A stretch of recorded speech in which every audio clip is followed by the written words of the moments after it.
오늘은 하나님을 사랑하는 것이라는 제목으로 하나님의 말씀을 우리가 나눴으면 좋겠습니다. 오늘 본문은 요약하자면 그 중심 문장이 있는데요. 내 하나님을 사랑하라 이런 말입니다. 이 말씀은요, 신명기에서 가장 유명한 구절 중에 하나입니다. 신명기에는 많은 율법이 기록되어 있습니다. 율법이라는 것은 뭐냐면 말 그대로 법입니다. 규율입니다. 이렇게 살아야 한다는 겁니다. 그래서 모세가 이스라엘 백성들한테 너희 이렇게 좀 살아 이렇게 얘기한 게 신명기 율법이 되는 것입니다. 근데 그 신명기가 여러분 한자로 하면요 이런 뜻이 있습니다. 그 신자가 다시 신자입니다. 다시 신. 그러니까 다시 명령한다는 겁니다. 그러니까 신명기는 뭐냐? 모세가 이스라엘 백성들이 가나안 땅에 가기 일보 직전이에요. 이제 요단강 넘으면 40년 동안 우리가 가고 싶었던 가나안 땅을 가는 겁니다. 그 전에 가나안 땅에 가면 너희가 이렇게 살아야 돼 하고 다시 명령한 게 신명기가 되는 겁니다. 거기서 제일 중요하다고 제가 보는 말씀은 이것입니다. 내 하나님을 사랑하라. 오늘 주제와 같은데요.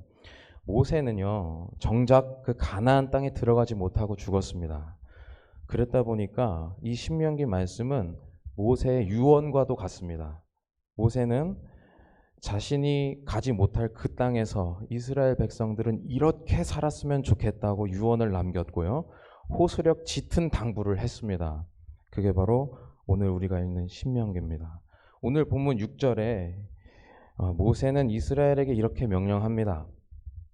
오늘 내가 내게 명령하는 이 말씀을 너는 마음에 새기고, 새기라는 겁니다. 여러분 조각해 보셨습니까? 저희 학교에서 그냥 이제 미술 시간에 하는 정도로 조각을 해본 적이 있습니다. 그 솜씨가 서툴고 손에 힘도 없는데도 불구하고 조각하는 것이 여간 쉽지가 않아요. 깎아내고 해야 되는데 쉽지가 않습니다. 근데 그걸 어디다 세우라고 합니까? 오늘 본문 6절에는 마음에 새기라는 겁니다. 손으로 새기는 것도 쉽지 않은데 마음에 새기라. 우리가 이렇게 살지 말라는 얘기 참 많이 듣고 살지만 어느 순간 그렇게 살고 있는 우리의 모습을 발견합니다. 이게 마음에 새기는 게 보통 쉬운 일이 아니라는 겁니다. 근데 오늘 본문에서 모세는 이스라엘아 너가 그 땅에 들어가면 반드시 이렇게 살아야 돼. 마음에 새겨. 모세가 당부하는 겁니다. 7절에는 뭐라고 하냐면 내 자녀에게 부지런히 가르치며. 여러분 저보다 인생 선배님들이 많이 계십니다. 자녀를 가르치는 게 쉬운 일입니까? 저는 자식이라서 제가 어렸을 때 엄마 말을 잘 들었는지 이런 게 이제 돌아보면 너무 후회가 되고 부끄럽습니다. 자녀를 가르치는 게 쉽지 않습니다. 자녀도 부모님 말 듣는 게 쉽지가 않습니다. 그래서 하나님이 내 부모를 공경하라고 명령을 하셨던 것 같아요. 쉽지가 않아요. 부모님께서도 마찬가지입니다. 자녀를 가르치는 게 쉽지가 않습니다. 그러니까 그 땅에 들어가서 하나님 명령하시기를 내 자녀에게 부지런히 가르치라는 거예요. 어렵지만 하라는 거예요. 어떻게? 집에 앉았을 때에든지 길을 갈 때에든지 누워있을 때에든지 일어날 때에든지 어떤 말씀? 하나님의 말씀을 강론할 것이며. 되게 피곤한 거예요. 여러분 집에 앉았을 때 생각해 보세요. 집에 앉았어요. 소파에 앉았어요. 테레비를 틀고 싶은데 아빠가 갑자기 와요. 내 옆에 앉아요. 하나님이 말이야 이렇게 얘기를 꺼내시는 겁니다. 하나님이 누구신지 아빠가 갑자기 강론을 하기 시작합니다. 그리고 그날 저녁에는 이제 외식을 하러 길을 가고 있었습니다. 길을 가는데 아빠가 갑자기 손을 잡더니 하나님은 말이야 얘기를 하는 겁니다. 피곤한 일입니다. 내가 이제 삼겹살 맛있게 먹고 집에 와가지고 잠을 좀 자려고 그러는데 아빠가 내 옆에 눕습니다. 하나님이 말이야 이렇게 얘기를 하는 겁니다. 보통 피곤한 일이 아닙니다. 그리고 아침에 일어나게 되는데 아버지가 내 옆에 계시는데 아버지가 날 기다렸다는 듯이 하시는 말이 하나님이 말이야 이렇게 얘기를 하십니다. 여간 피곤한 일이 아닙니다. 그런데 하나님이 이렇게 하라는 거예요. 너희가 가나안 땅에 들어가서 이 말씀을 강론하라. 집에 앉았을 때든지 길을 갈 때든지 누워있을 때든지 일어날 때든지 이 말씀을 강론하라 이겁니다. 그러면 8절에는 뭐라고 하냐? 부지런히 가르치라는 말 다음에 8절에는 이렇게 말합니다. 너는 또 그것을 내 손목에 매어 기호를 삼으며 내 미간에 붙여 표로 삼고, 이렇게 얘기를 합니다. 하나님의 말씀을 손목에 메고 다니고요, 하나님의 말씀을 기호로 삼으며 미간에 붙여 표로 삼으라. 여러분, 기호가 뭘까요? 우리가 수학할 때 덧셈, 뺄셈, 이 기호를 보면 이게 뭘 의미하는지 아는 것이죠. 기호를 보면 뭘 의미하는지 아는 겁니다. 그러니까 기호랑 비슷한 게 뭐가 있냐면 브랜드가 있습니다. 브랜드. 자, 이렇게 제가 이렇게 모양을 만들면 이게 생각나는 브랜드가 있으십니까? 나이, 이게 생각나는 브랜드가 있는 겁니다. 여러분, 예, 우리가 하나님의 브랜드가 되는 겁니다. 그러니까 쟤를 보면 하나님을 믿는구나, 하나님이 살아계시는구나가 믿어지는 겁니다. 그게 바로 하나님의 말씀이 나한테 표가 되고 기호가 되게 살라는 것입니다. 누가 봐도 쟤는 하나님 바라는 애구나, 이런 생각이 들도록 하나님의 말씀을 나의 브랜드가 되게 만들라는 겁니다. 그런데 그 의미가 너무 좋은데 우리가 그렇게 살면 정말 좋겠는데 그 실제 모습을 보면 조금 요란했습니다. 유대인들이 손목에 메고 미간에 붙였던 그 하나님의 말씀이 있는데 그것을 템필린이라고 말합니다. 사진을 한번 볼까요? 이겁니다. 굉장히 요란합니다. 지금 이제 어린아이 그리고 아빠의 미간에 상자가 있죠. 그 상자가 있는데 그 안에 말씀이 써 있는 겁니다. 그리고 손에는 아까 하나님 말씀하신 것처럼 손에다 매라고 하셨으니까 말씀 구절, 두루마리 같은 거를 돌돌돌 메고 다니는 겁니다. 이 사진은 이제 보통 유대인들이 성인식 때 그런 의식을 많이 한다고 합니다. 이 신명기의 말씀을 따라서 하나님의 말씀을 내 미간에 표로 삼고 손목에 매라는 그 말씀을 지키는 것입니다. 그 말씀을 이렇게 돌돌 펼쳐보면 어떤 모양이 되냐면 이런 모양이 됩니다. 예, 이거를 돌돌 감고 다니는 거예요. 여러분, 이렇게 생겼는데 이제 이 정도면 제가 보기에는 조금 요란합니다. 이렇게 살기가 되게 피곤한 것 같아요. 이제 거기에 9절에 모세가 뭐라고 말하냐면요. 우리 9절을 한번 볼까요? 오늘 본문 9절에 오늘 본문 9절입니다. 제가 읽어드릴게요. 또 내 집 문설주와 밭간문에 기록할지니라. 뭘 기록하냐는 거냐면 말씀을 기록하라는 거예요. 말씀을 어디다 기록하라고 했어요? 문설주. 여러분, 문설주가 뭔지 찾아보니까요, 문이 이렇게 있으면 그 문 윗부분이 문설주입니다. 거기다가 하나님의 말씀을 기록하라는 거예요. 그리고 끝나지 않았습니다. 밭간문이 있다면 그 밭간문에다가도 하나님 말씀을 기록하라는 겁니다. 이게 누가 봐도 하나님의 백성이 사는구나, 그러니까 멀리서 봐도 저기 하나님의 백성이 사는구나 라고 말하는 것입니다. 그러니까 집에 안 들어가 봐도 이 집은 하나님의 백성이 사는구나 알 수밖에 없습니다. 가나안에 들어가면 정말 할 게 많습니다. 문설주에다가 그 문틀 천장 부분에다가 하나님의 말씀을 기록해야 되고요, 밭간문에다가도 다시 한번 얘기하지만 하나님의 말씀을 기록해야 됩니다. 그러니까 하나님 믿는 티를 팍팍 내라는 겁니다. 가나안 들어가가지고. 왜요? 가나안은 우상을 숭배하는 땅이기 때문이죠. 가나안은 사람까지 제사를 바치는, 내 욕심을 위해서라면 사람까지도 아끼지 않고 제사를 지내버리는 그런 우상의 땅이기 때문이었습니다. 하나님은 그래서 가나안 땅에 들어가서 하나님 믿는 티를 팍팍 내라고 모세를 통해 명령하신 겁니다. 근데 이게 우리 입장에서 생각해보면 너무 피곤한 거예요. 아까 그 템필린 기억나시죠? 여기에 뭐 달고 다니고 손에다가 돌돌 메고 다니고 집을 지을 때 항상 공사를 해야 됩니다. 문설주에다가 하나님 말씀 기록하고 대문에다가 기록하고 피곤한 일입니다. 그러나 하나님께서 모세를 통해 그렇게 말씀하시는 것은 분명한 이유가 있습니다.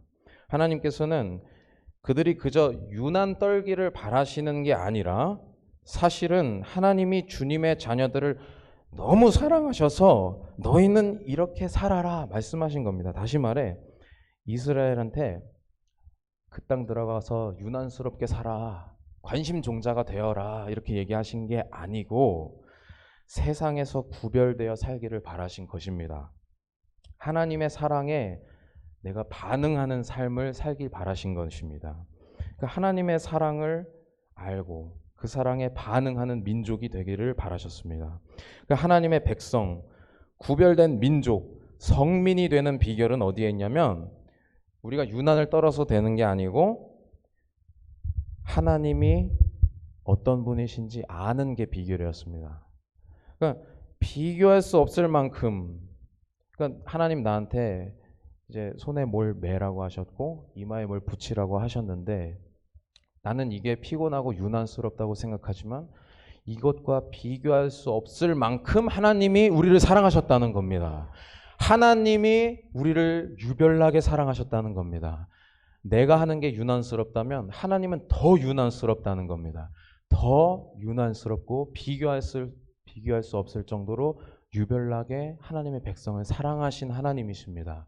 그러니까 형통한 삶의 비결은 뭐예요? 가나안 땅에 들어가서 형통한 삶의 비결은 뭐예요? 내가 유난을 떠는 게 아니라 나 하나님 믿어, 하나님 믿는 사람이란 말이야 이렇게 하는 게 아니라 하나님이 누구신지 기억하는 삶이 형통한 삶의 비결입니다. 그 하나님의 사랑을 알고 반응하는 삶, 그 사랑에 내가 너무 감격해가지고 내가 손목에 하나님 말씀 매는 거 아무것도 아니야. 하나님의 사랑이 너무나 대단해. 내가 문지방에 하나님의 말씀 문지방만 쓸 수 있는 게 아니라 집 안까지 도배할 수가 있어. 하나님의 사랑 대단해. 이렇게 하나님의 사랑에 반응하는 삶을 살라는 것이었습니다. 그래서 오늘 본문 신명기 6장 4절을 보면요, 하나님이 누구신지 알려줍니다. 같이 한번 읽어볼까요? 이스라엘아 들으라, 우리 하나님 여호와는 오직 유일한 여호와시니. 우리 하나님 여호와가 어떤 여호와래요? 오직 유일한 여호와. 오직 유일한 여호와. 여러분, 우리가 10계명 다 기억하시죠? 첫 번째 계명, 나 외에 다른 신을 두지 말라는 겁니다. 그러니까 오직 유일한 여호와시라. 너희가 가나안 땅에 들어갈 건데 이게 무슨 말이냐? 너희에게는 내가 있다는 겁니다. 다른 신을 만들 필요가 없다. 나 외에 다른 신을 만들 필요가 없다는 겁니다. 이스라엘 백성들이 어떤 백성들입니까? 40년 동안 광야에서 살았습니다. 이스라엘 백성은 가나안 땅에 들어가기 전에 40년 동안 광야에서 살았습니다. 놀라운 거는 그들의 신발이 닳아서 없어지지 않았습니다. 자, 우리 신발을 오래 신으면 얼마나 오래 신죠? 네, 10년 정도. 예. 네, 10몇 년. 네, 좋습니다. 근데 40년은 기적인 거예요. 그러니까 40년 동안, 그리고 이 당시가 지금으로부터 수천 년 전이 아니겠습니까? 그러니까 40년 동안 신발이 해지지 않았다. 이거 기적입니다. 또 하나 기적들 뭐가 있냐면 아침에 바깥에 나가면 만나가 있어요. 먹을 게 깔려 있었습니다. 그걸 주워가지고 그날 하루 식량이 되는 거예요. 그걸 먹는 겁니다. 그러니까 기적을 체험하면서 살았어요. 광야에서 너무 뜨겁잖아요. 그러니까 낮에 너무 뜨거우니까 하나님 어떻게 해주셨을까요? 구름 기둥으로. 그러니까 구름이 있으니까 그늘이 생겼어요. 구름 기둥으로. 그리고 밤에는 춥잖아요. 밤에는 어떻게? 불 기둥으로. 그러니까 하나님은 이스라엘 백성을 얼마나 사랑했냐면 유독 사랑하신 거예요. 유별나게 하나님 이스라엘 백성을 사랑하신 거예요. 하나님의 사랑은 그렇게 유별나십니다. 하나님의 사랑은 그렇게 기적의 연속이었어요. 그래서 하나님은 출애굽기 19장 4절에 내가 애굽에 어떻게 행하였음과 내가 어떻게 독수리 날개로 너희를 업어 내게로 인도하였음을 너희가 보았느냐. 이게 뭔 말이냐? 하나님께서 애굽에 있던 이스라엘 백성들을 데리고 나오게 모세를 통해 명령하십니다.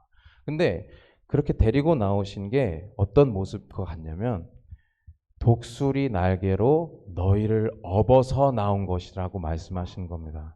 그러니까 독수리가 자기 새끼가 있잖아요. 자기 새끼를 키울 때 이 새끼가 이제 둥지 바깥을 나갈 때가 됐어요. 그러면 날개짓을 할 줄 알고 나는 법을 배워야 되잖아요. 그러면 그 절벽 위에 있는 둥지에서 이 새끼를 밀어낸답니다. 그러면 새끼가 이렇게 추락할 거 아니겠어요? 그럼 날개짓을 살려고 하는 것이죠. 그러면 어미새가 얘가 이제 추락하다가 날갯짓을 하긴 하는데 날지 못하면, 비행에 성공하지 못하면 어떻게 해요? 와서 그 날개로 이 새끼를 건지는 겁니다.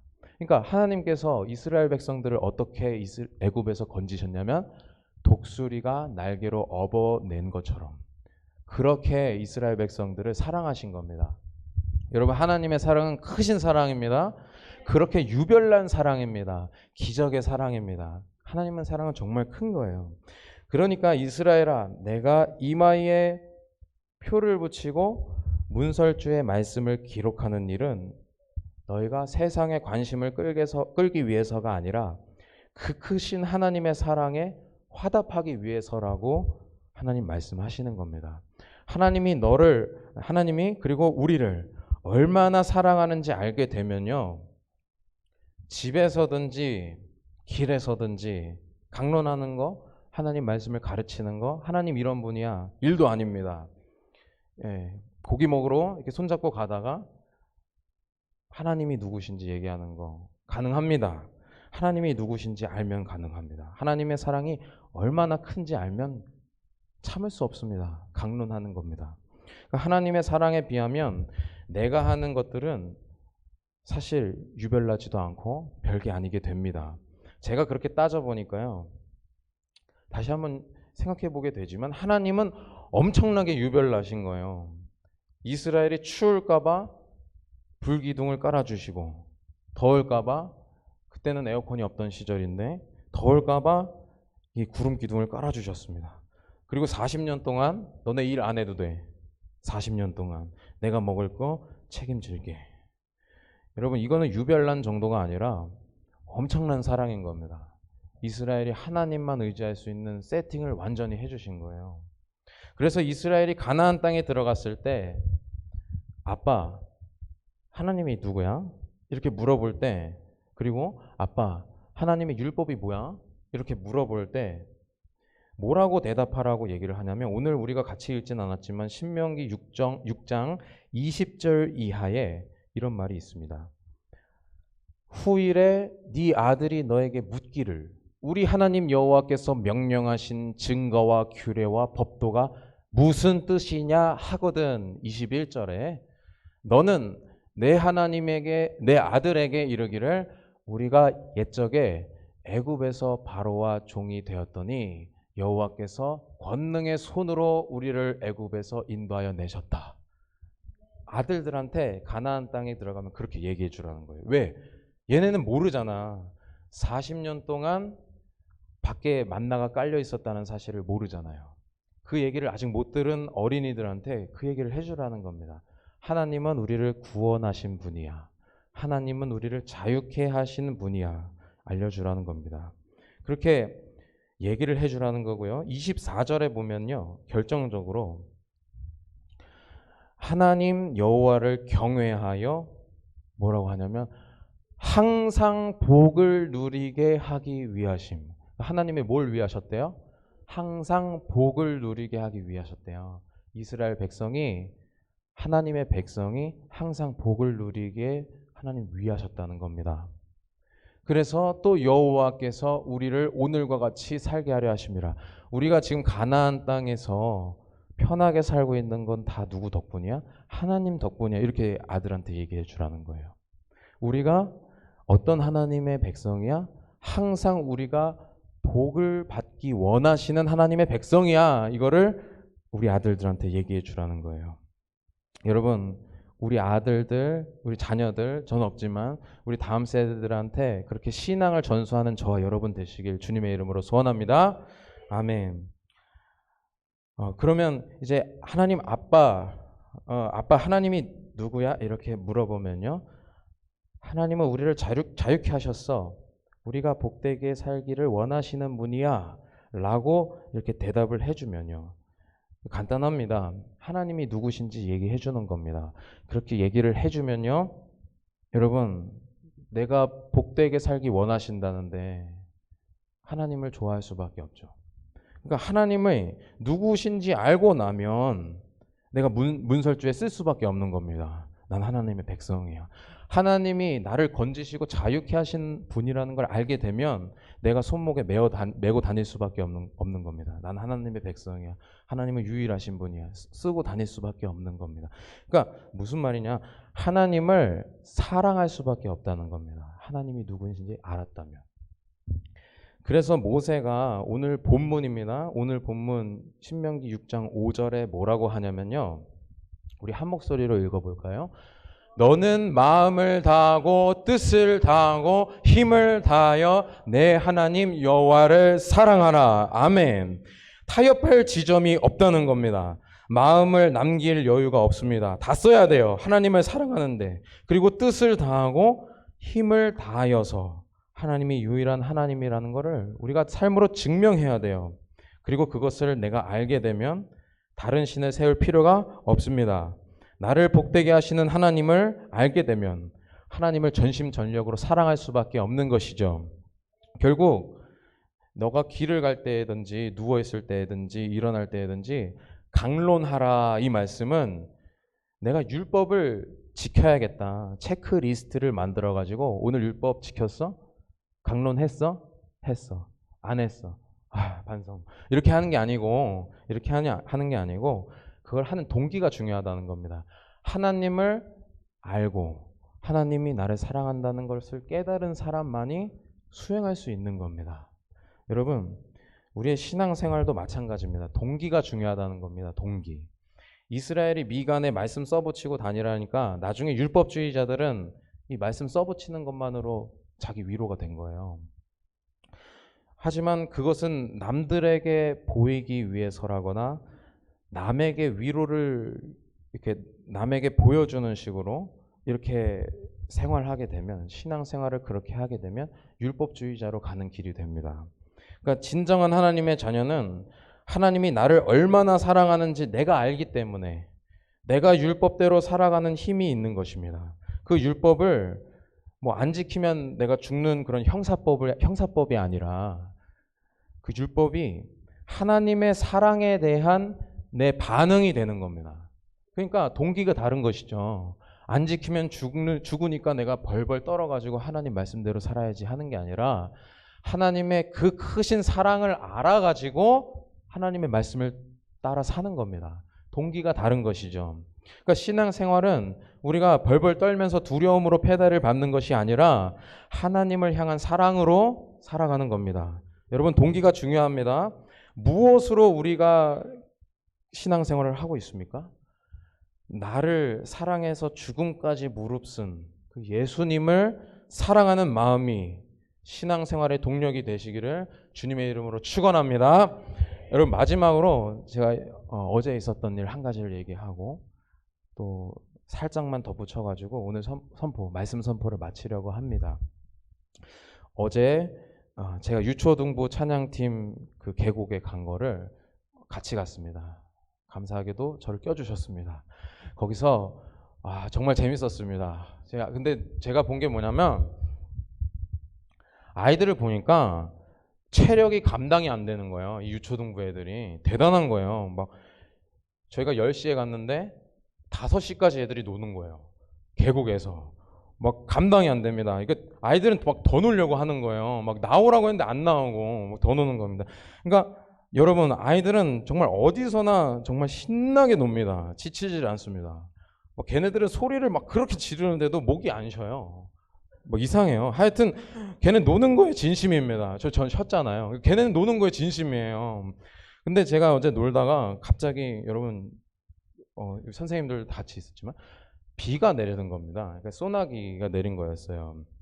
그러니까 비가 이렇게 삽시간에 장대비가 내리는데 조금 있다가 이제 애들이 더 놀고 싶으니까 뭘 했냐면 저기 계곡 물가에 가가지고 둘러 앉은 거예요. 뭘 하는지 우리는 몰랐어요. 근데 걔네가 하는 말이 선생님, 우리가 하나님한테 비 멈춰달라고 기도했어요, 이러는 거예요. 근데 가슴이 뭉클하죠. 선생님으로서 뭉클한 겁니다. 와, 너무 자랑스럽다. 근데 비는 더 세지고 비가 안 멈춰. 장대에 비야. 지금 쓸려가게 생긴 것 같아요. 기분이 그래요. 그래서 제가 믿음이 없어서 선생님들한테 이제 용진 선생님 믿음이 좋으시니까 라면 끓이고 계신 거예요. 더 넣을 수 있다고 막 먹고서 더 넣을 거라고 하시는데 제가 막 믿음이 없어서 우리 철수해야 될 것 같아요. 막 그렇게 얘기를 한 겁니다. 근데 진짜 놀랍게도 우리 애들이 기도한 다음에 절묘하게 그러니까 누가 봐도 믿을 수밖에 없는 그런 거예요. 절묘하게 비가 그친 거예요. 그러니까 저기 그 앉아 있었던 아저씨가 저희한테 와가지고 뭐라 했냐면 양지평안교회 애들이 하나님한테 기도했는데 비가 멈췄어요. 막 이러시는 거예요. 아, 뭉클한 거예요. 뭉클하면서 다른 한편으로는 반성이 되는 겁니다. 주여 믿음이 없는 용서하옵소서 이렇게 반성이 되는 겁니다. 하여간 애들은 진짜 막 열정이 대단해요. 와, 진짜 놀려고 막 작정한 애들 같습니다. 근데 그런 아이들을 멈추는 방법이 한 가지가 있습니다. 이게 안 좋은 건데 그게 뭐냐면 그 애들의 동기를 건드리는 겁니다. 저도 이제 어디서 그 교육 받은 건데 이제 그렇게 하지 말라고 교육을 받은 겁니다. 근데 이제 뭐냐면 애들한테 돈을 주는 겁니다. 자, 신나게 놀 수 있는 애들한테 막 놀려고 작정한 애들한테 이렇게 하는 거예요. 얘들아, 너네 진짜 잘 논다. 1시간만 놀면 내가 10,000원만 줄게. 1시간 놀면 내가 10,000원 줄게. 그리고요, 2시간 놀면 내가 20,000원 줄게 하는 겁니다. 자, 그리고 3시간 놀면 얘들아 다음날에 3시간 놀면 내가 30,000원 줄게 하는 겁니다. 그리고 이제 그렇게 계속 돈을 줍니다. 그러다가 어느 날 이렇게 말합니다. 어떡하지? 오늘은 돈이 없네. 얘들아, 오늘은 무료로 좀 놀아줄 수 없겠니? 이렇게 부탁을 하면요. 거기서 뭐라고 할까요, 애들이? 요즘 누가 공짜로 놀아줘요? 이렇게 얘기를 한다는 겁니다. 누가 공짜로 놀아줘요? 여러분, 돈을 안 줘도 열심히 노는 애들한테 돈을 주니까 어떻게 돼요? 애들이 돈 받고 노는 건 줄 아는 거예요. 그러니까 뭔 말이냐? 동기를 건드리면 이렇게 사람이 바뀌어진다는 겁니다. 동기가 중요합니다. 이야기에서처럼 돈이나 숫자로 동기를 바꿔버리는 순간, 그리고 체크리스트로 나의 동기를 바꿔버리는 순간, 그것은 놀이가 아니라 수당이 되는 겁니다. 일이 되는 거예요. 그런 것처럼 우리가 신앙생활을 하면서 하나님을 만난 감격이 아니라 우리가 말씀 읽었어? 체크. 기도했어? 체크. 여러분 잘하고 계신 겁니다. 계속 하세요. 우리 청년들 기도하고 계시는데 계속 하세요. 그런데 만약에 우리가 그것만 우리의 동기가 되어 있다면, 그게 우리 동기의 전부라면, 체크리스트 만드는 게 우리의 동기의 전부라면 그 문제가 있다는 것이죠. 여러분, 저도 매일 그런 싸움을 하고 있습니다. 어쩌면 저는 그런 싸움을 진짜 치열하게 하는 사람 중에 한 명이에요. 왜냐하면 강박적으로 이렇게 하는 게 있으니까. 말씀 읽어야 돼, 책 읽어야 돼 하면서 하거든요. 그러니까 저도 매일 그런 싸움을 하고 있습니다. 우리가 우리의 신앙을 돌아볼 때 성과나 수치가 아니라 하나님의 실감나는 은혜로 신앙생활을 하는 저와 여러분 되시길 주님의 이름으로 축원합니다. 하나님은 나를 복주시는 하나님이십니다. 하나님의 사랑이 우리의 신앙의 동력이 됩니다.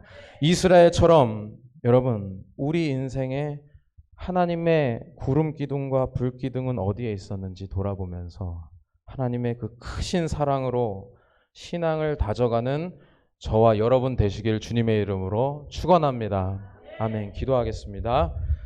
좋으신 하나님 감사합니다. 주님의 그 크신 사랑이 우리의 삶을 이끄는 줄 믿습니다. 아버지여, 정말 감사하오니 오늘 내 삶에 주님을 향한 사랑이 살아나게 하옵소서. 주님을 향한 뜨거운 감격이 나의 신앙생활 동력이 되게 하옵소서. 주님의 사랑으로 내 삶이 움직이게 하옵소서. 감사하며 예수님의 이름으로 기도드립니다. 아멘.